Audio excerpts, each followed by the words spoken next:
Hello guys, welcome back to my channel.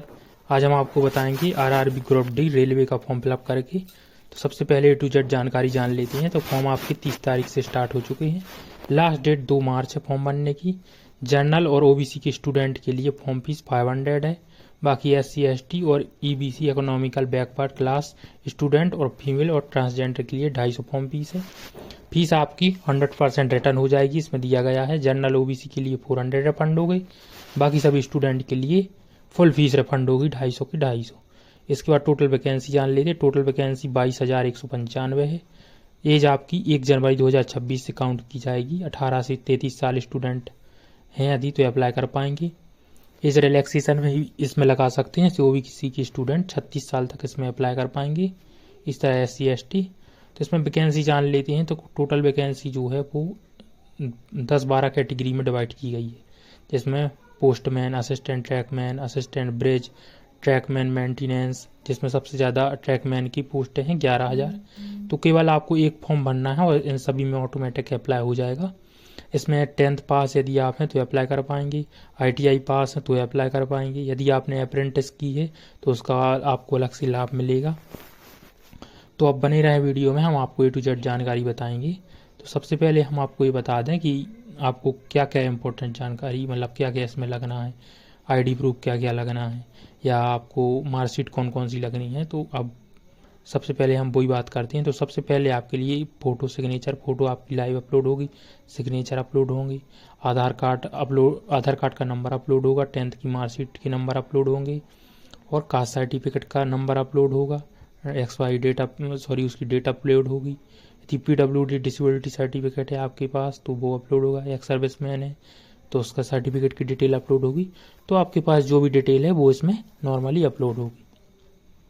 Caste certificate आपको SC ST के लिए centre का होना कंपलसरी है। सेंटर का कास्ट सर्टिफिकेट ही लगेगा इसमें। तो यदि आप फॉर्म भरना चाहते हैं तो मेन साइट पर आ जाएं। जैसे कि आप देख सकते हैं डैशबोर्ड इस तरह से मेन डैशबोर्ड है, क्योंकि आजकल फर्जी वेबसाइट भी चल रही हैं रेलवे की।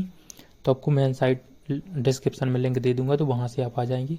यहाँ आप आधार या ID पासवर्ड के द्वारा लॉगिन हो पाएंगे। यदि आपने कोई भी पहले फॉर्म भरा है रेलवे का तो आपका रजिस्ट्रेशन पहले से होगा, तो आपको सिंपल लॉगिन आना है। यहाँ मोबाइल नंबर के द्वारा OTP वेरीफाई करके आप लॉगिन हो जाएंगे, सिंपल प्रोसेस है। और यदि आप फर्स्ट टाइम भर रहे हैं तो आपको नॉर्मली रजिस्ट्रेशन करना पड़ेगा। इसके बाद आप लॉगिन करेंगे और आपके सामने इस तरह से वैकेंसी दिख जाएगी। यहाँ अभी ग्रुप डी की वैकेंसी चल रही है, जिसमें आप दोनों में टिक मार्क लगाएंगे और यहाँ से आप जोन सेलेक्ट करेंगे। इसमें जोन वाइज आपको सिलेक्ट करना पड़ता है। मैं इसका भी चार्ट भी दिखाऊंगा आपके लिए, किस जोन में कितनी वैकेंसी है। तो इसमें इस तरह से फॉर्म भरा जाता है। रेलवे की जो जोन है 19-20, तो उसमें आपको सिलेक्ट करना पड़ेगा किस जोन से अप्लाई करेंगे।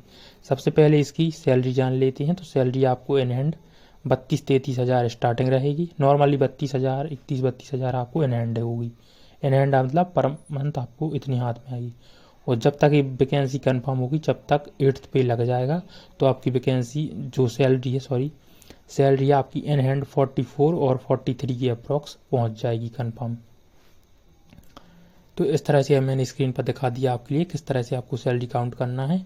जो आपका बेसिक है उसमें 58% अभी वो चल रही है महंगाई, उसका गुणा करेंगे और उसका जो भी आएगा उसको 18,000 में प्लस करेंगे और 8% आपको DA मिलेगा, वो ऐड करेंगे तो आपकी सैलरी टोटल बन जाएगी। उसमें आपको 9 to 10% DA डिडक्ट होगा, तो आपकी 31-32 के अप्रोक्स सैलरी बनेगी 7th पे के अनुसार।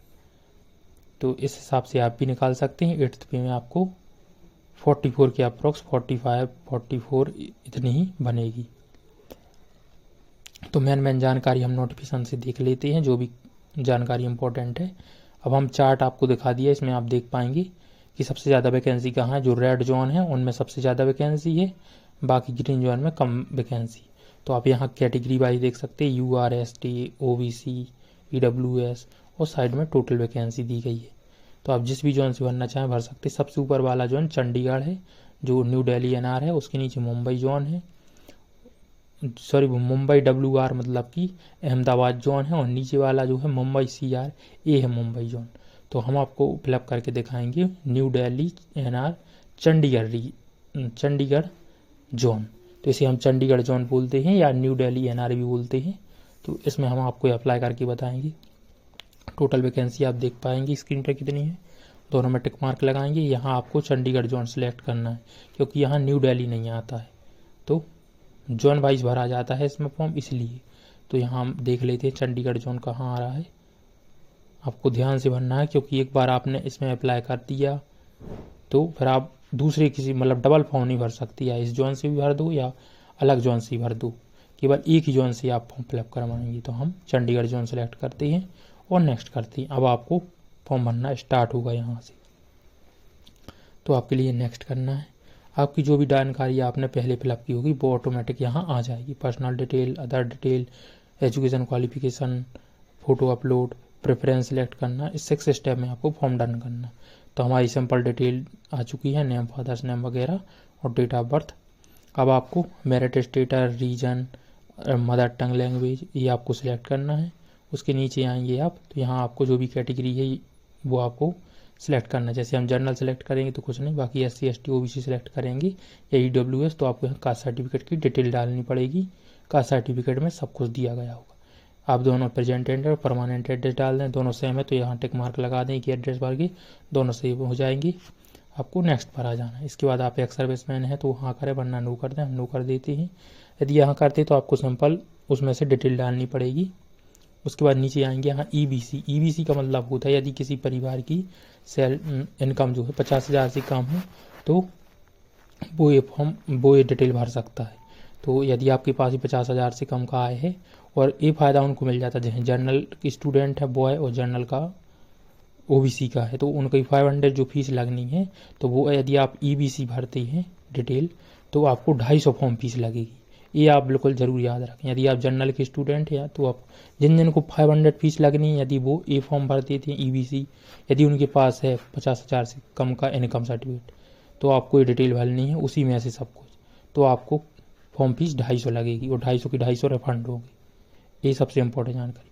उसके बाद नीचे आएंगे आपके लिए अप्रेंटिस, यदि आपके पास है रेलवे के द्वारा किसी भी ट्रेड में तो आप उसकी डिटेल भर सकते हैं। आपके सर्टिफिकेट में डिटेल दी गई होगी, आपको सिंपल डिटेल भरना, कोई भी कठिन नहीं होता फॉर्म भरना। बस आपके लिए जो इसमें मांगा गया है वो आपके सर्टिफिकेट से आपको यहाँ डाल देना है बस। तो यहाँ डेट डालनी है, यहाँ ट्रेनिंग डेट मतलब टोटल टाइमर और ट्रेनिंग ड्यूरेशन ऑटोमेटिक यहाँ आ जाएगी। यहाँ रिजल्ट डिक्लेरेशन टाइप करना है, तो सिंपल डिटेल रहती है। उसके नीचे आएंगे आपको यहाँ अकाउंट डिटेल डालनी। पासबुक में आप देखेंगे तो आपको IFSC कोड, अकाउंट नंबर, आपका नेम और अकाउंट किस बैंक में है वो डाल देंगे और सेव नेक्स्ट करेंगे क्योंकि इसी अकाउंट में आपका रिफंड आएगा। उसके बाद आएंगे आप 10th की जानकारी डालें, हमारी ऑटोमेटिक डली जाए, पहले से सेव थी इसमें। यहाँ आप 12th की जो भी जानकारी आपके पास है, अप्रेंटिस है, ITI है, जो भी आप यहाँ फिलअप कर दें क्योंकि उसके अनुसार जो आप डाटा यहाँ फिलअप करेंगे उसी अनुसार इसके लास्ट में भी आपको ऑटोमेटिक वैकेंसी खुल जाएगी कि आप इसमें अप्लाई कर पाएंगे। जैसे ही आप नेक्स्ट पर आएंगे तो अभी साइट थोड़ी प्रॉब्लम कर रही है तो यहाँ फ़ोटो और सिग्नेचर आपको अपलोड करना पड़ेगा। जैसे ही आप यहाँ फ़ोटो और सिग्नेचर अपलोड करेंगे और सेव नेक्स्ट करेंगे, आपको साफ बैकग्राउंड में आपको दोपहर के टाइम फॉर्म भरना है क्योंकि तब फ़ोटो अच्छी आ जाएगी। शाम टाइम फॉर्म भरेंगे फ़ोटो नहीं होगी क्लिक, और एक बार में 5 बार ही फ़ोटो अपलोड कर पाएंगे। उससे ज़्यादा करेंगे तो वो लेगा नहीं, आपको थोड़ी देर बाद ट्राई करना पड़ेगा। तो आप दोपहर टाइम में या सुबह टाइम अप्लाई करें। इसके बाद नेक्स्ट आएंगे तो आपको प्रेफरेंस सेलेक्ट करना पड़ेगा। तो यहाँ बीच में प्रेफरेंस के लिए आ जाएगी पोस्ट दिखे जाएंगी, प्लस का निशान होगा लेफ्ट हैंड साइड, तो उसमें प्लस के निशान पर टिक मार्क लगाएंगे तो राइट हैंड साइड पर सिलेक्ट होकर वो आ जाएंगे। इसके बाद नीचे आएंगे आप तो लेफ्ट हैंड साइड आपको सभी में टिक मार्क लगा देना, इस तरह से जो बिंदु मैंने दिखाई है। अभी साइड ठीक से नहीं चल रही, टिक मार्क लगाएंगे और राइट हैंड साइड पर सेव नेक्स्ट करेंगे। फिर आपको पेमेंट पर कंफर्म करना है, फिर फाइनल सबमिट का ऑप्शन आएगा, फाइनल सबमिट करेंगे, पेमेंट पर जाएंगे, पे ऑल NSDL सेलेक्ट करेंगे, UPI पर जाएंगे या QR कोड पर और उसे इसकी